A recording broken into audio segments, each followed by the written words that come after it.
Hey, what's up, y'all? It's Steve again, Harmless Rebel.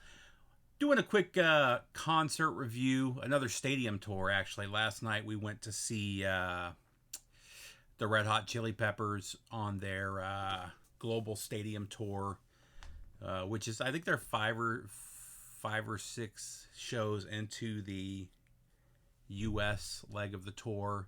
And I think they still have like 15 or 16 shows left. But it wasn't a concert that I was planning on going to until Saturday or Sunday. So there's a website for veterans. For any of you veterans out there, if you're married to a veteran or know a veteran, tell them about this website. It's called VetTix, VETTIX, and they give free and discounted tickets to concerts and sporting events, all kind of stuff. Ice capades, just about any kind of entertainment event you can think of. A lot of venues set aside promo tickets for veterans, and you can get them through this website. And that's what it was. This was a tour. I heard about it like 7 or 8 months ago when it was announced. Didn't plan on going, but then on Sunday I got the email that they still had a bunch of tickets left. So I went ahead and grabbed a ticket for myself and my daughter. We ended up taking for myself, my wife, and my daughter. We ended up taking my wife and one of her friends instead. But I don't know what I was really expecting. I've always liked the Chili Peppers, especially through probably Californication. I bought what's the album after that? Stadium Arcadium. I have it on CD, but I never really got into it. There's a couple songs, I like Danny California, a couple of the hits off of there. But their last album that came out like a month ago, I listened to it. I didn't feel the need to buy it. I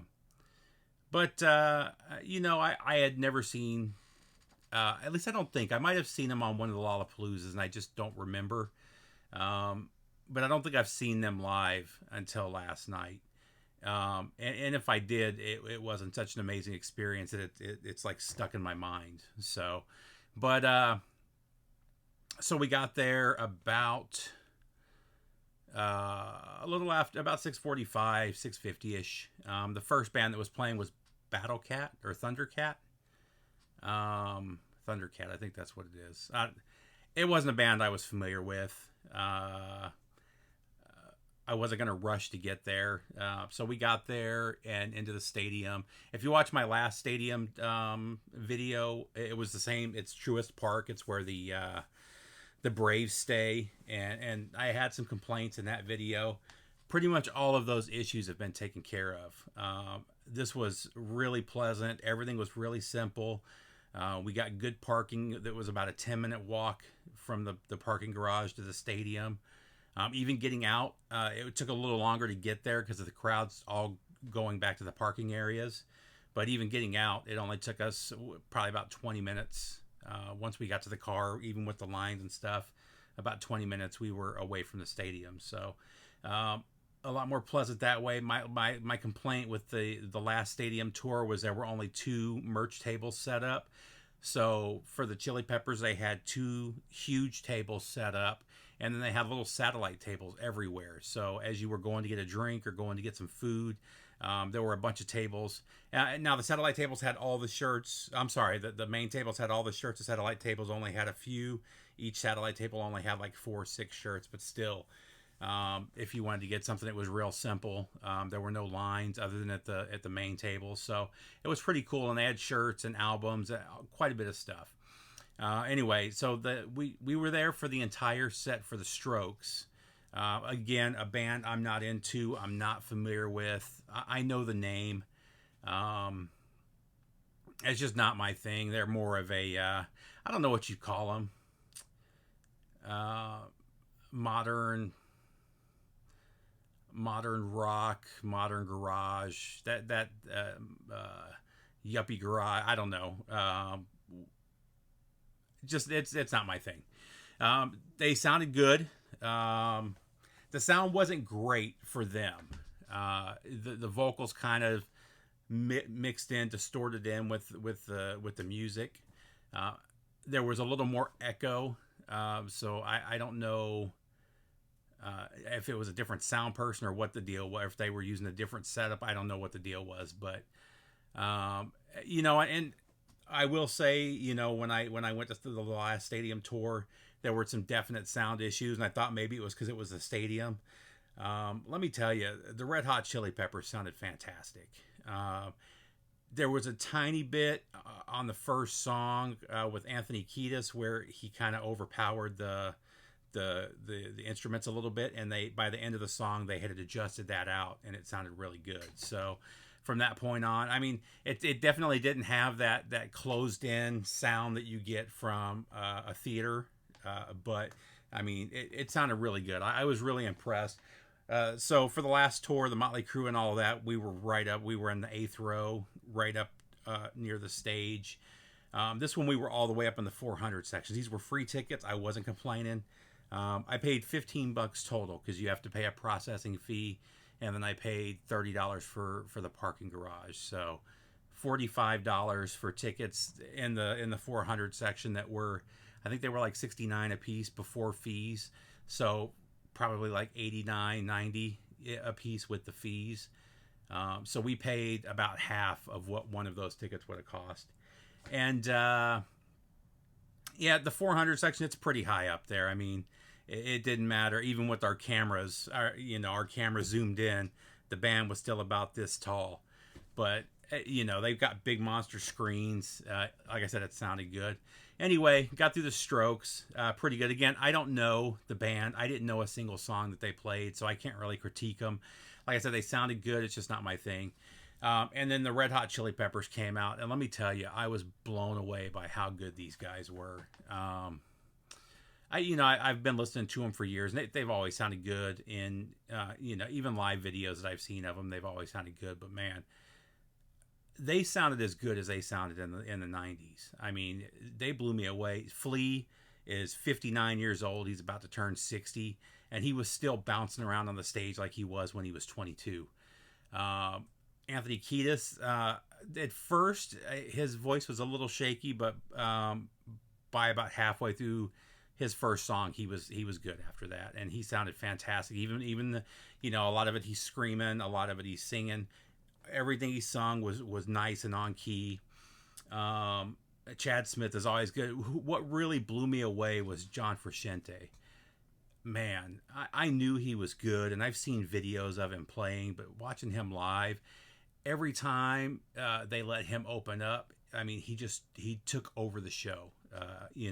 Flea is one of the greatest bassists of all times. He's easily in the top 30 bassists of all time. John Frusciante was showing him up every time they played together. I mean, he was so good. The set list is really cool. So what's interesting, usually at shows, I want to see, it's just so I can kind of gauge how long the show is going to be and where we are in the show and all that stuff. I usually pull up setlist.com, setlist, whatever it is. There's a setlist website. And what was interesting is that every show for the Red Hot Chili Peppers has been different. It looks like they're almost doing the Bruce Springsteen thing, where they've got like 40 songs, and there's a bunch of songs at the end where they just kind of got together and said, okay, we're going to do this, and then they went into it. And most bands these days will do the same set list over and over. There's a few bands that'll change it up. They'll have 2 or 3 set lists. I went through like 5 different shows that they've done, and every one was completely different. There'll be little groupings that are the same, like the first 4 songs from this set was similar to one like 4 shows ago, but from there it's totally different. And this is the first one I've seen where they did Sir Psycho Sexy, which I didn't know that they had ever done live before, at least not since the 90s, off of Sex Sugar Magic, Blood Sex Sugar Magic. So that was a fantastic encore. That one blew me away. Let's see, they did Give It Away off of that one as well. I would love to see them do some stuff off of their first 2 albums.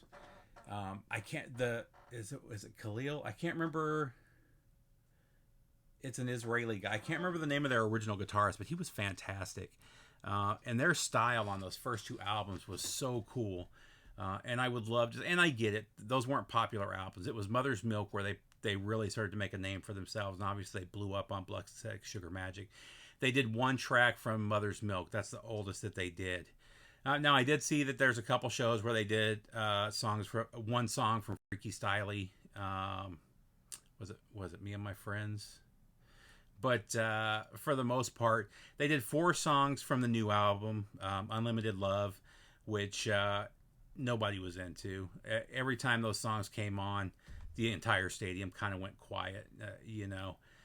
It's not a bad album. It just, I don't know. Like I said, it wasn't for me. It doesn't have at least the songs that I've heard from it, it just don't have that real heavy funk that I like from them. What else can I say? It was just a really killer show. They, like I said, they went a little heavy on that. I think they did 4 songs from the new album. They did 4 songs from Stadium Arcadium, and then 1 or 2 from the other albums. So, I was surprised they went a little heavier on Stadium Arcadium. I would have expected them to go heavier on Californication, which was definitely, I mean, that thing was hit laden. I mean, they did Scar Tissue off of it. What else did they do? I'm trying to think. I know they did one more song off of there. It was cool to see them do Suck My Kiss.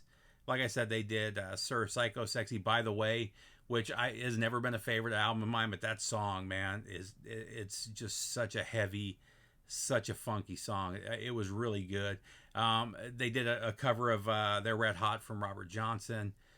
So really cool show. Again, highly recommend. It was amazing how many people were walking around after the show as we were going out saying that was the best show that they had ever been to.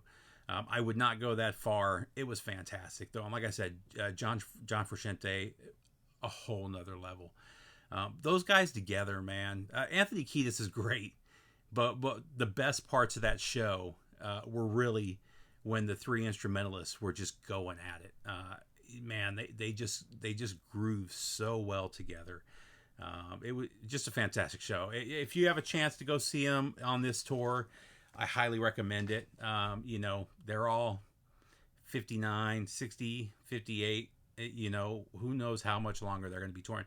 Now, granted, these guys are in great shape. I mean, Flea and Anthony Kiedis still have their, are ripped, John Frusciante's pretty funny, though. My wife is like, why does that guy look like a homeless man? Chad's out there, and he always comes out in the suit. He was in an all-white suit with his backwards hat on. Flea is wearing like a dress with striped socks and no shirt, obviously. Kiedis is out there in shorts with no shirt, all ripped. And then you've got Frusciante, who's there with like an oversized polo shirt, oversized baggy jeans, and a pair of like running shoes. He just looks so out of place up on the stage. But man, he just murdered it. Great show again. That's it, guys. I just wanted to talk about that one real quick. I was pretty blown away for a show that I wasn't expecting to go to. It is. Let me see. It's one of the best bands that I've seen live this year, and I've been going to a lot of shows. That's it, guys. I hope everybody's good. Take care, and I'll see you soon. Later.